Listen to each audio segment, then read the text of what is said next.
English step by step, how to use a and the, step 5. In this video you'll find a practice exercise on using articles. Make sure you watch the step 4 video for examples and explanations, and you can move on to the step 6 video to see the answers to this practice exercise. So here's the practice exercise. You can see 9 sentences and you have to fill in the gaps with the words on the right. Use a or no article.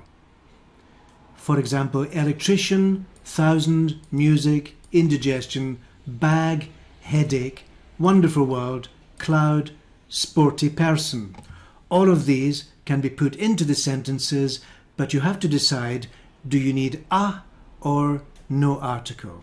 So you'll see the sentence on the screen, you'll see the sentences on the screen for 1 minute, and then when you've finished, you can move on to the next video in which I'll talk about the answers and talk about the reasons for the answers. So move on to the step 6 video when you've finished.